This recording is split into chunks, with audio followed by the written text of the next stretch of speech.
Hi, today let's talk about being an expert. Now, most people would say that being an expert is having 10,000 hours in a field of study. So, if someone in, let's just use for example, group fitness, has taught for 10,000 hours or studied, then they become an expert in that field. And same goes with many other areas. So let's talk about what it means to become an expert in you. So we're going to do a little activity. So maybe grab a piece of paper. So we want to think about what 5 characteristics that define you. So if we put on the blinders and turn out all the negative things that maybe you've heard or believed, let's turn all of that off. Let's really dive deep down and think about 5 characteristics that define who you are. Like, who are you at the core of your being? Now, leave a space to come back to that, because I really want you to put some time into that. Because here's why. In order to become an expert in you, you need to know those things, you need to live those things, you need to breathe those things, and you need to be able to identify them quickly. Okay? Now, how do we do that? We spend time. We spend time with ourselves. We spend time in those areas. How do you want people to see you? And kind of an eerie way to think about it, but what would be on your tombstone? What would be in your eulogy? Like, what would people say about you? And are you spending time living in those characteristics? Are you conscious in those characteristics?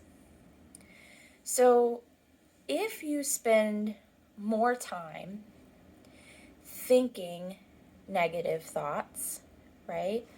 If your mood is affecting your mindset, right? Your mood is no longer just a mood. It's a way of life. It's a conscious choice of living. So make sure that your mood doesn't develop into a series of habits that change your mindset and how you view everything around you. We all have moods, we have swings and things like that, but just make sure that that doesn't become one of your defining characteristics, okay? So when we talk about being conscious or being unconscious and in characteristics, are we just daydreaming in the fact that maybe that's what we want? Or are we spending time trying to, again, become an expert and figure out what we need to do to become those things consciously? Like, being aware of it, waking up and saying, this is who I am, this is what I'm going to go out in my day, and this is what's going to define me today. Nothing is going to affect that. And that's kind of putting up your shield, your armor. So let's spend some time to focus, right? And think about, this is now a job that is assigned to your brain. Your brain actually has to think about restoration, we'll call it, restoring all of the good things. We have to reactivate our conscious awareness of who we are, because sometimes we do get lost and sometimes we do let things around us affect our mood and our mindset. So let's just practice some ways in which we could change that. So, is your brain out there looking for ways to create? For me, I need to take space. I need to be away. I need to put all of my daily things on the back burner and just spend time by myself to activate that creativity. For me, that is what, refresh, if you will. Now, in this idea of becoming a master of you, you need to think about what you're rehearsing in your mind. Are you rehearsing the good or the bad? Are you daydreaming, or are you being intentional? So you make a decision. You make a decision in an area. So, one area, let's just say that one of your characteristics is that you want to be a giver, a wholehearted giver, which you want nothing in return, you want no recognition.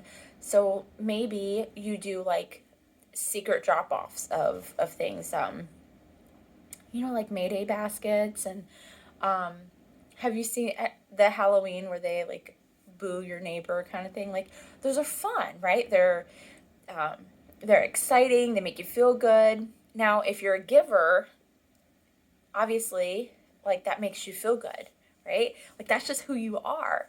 And there's no expectation on the other side of that. So that's where we just make a conscious awareness. We practice, we rehearse, we activate that characteristic. We spend time with it, okay? And you just make that decision to do something in that area every day. Maybe we're not going around giving things every single day, but you can give time, you can give advice, like, you can give love. You don't have to be, giving of material things. Giving of time is very, very important. So let's just recap. It takes 10,000 hours to become an expert. So how many hours are you awake each day? Your assignment, if you will, is to actually think about those characteristics. And then I want you to think about how many hours a day you're actually spending with those characteristics. And make a list of the time that you're spending outside of that, of not spending time with truly who you are at the core, like what you want to be known for, what makes you feel good. So spend some time with that, and we'll see you next time.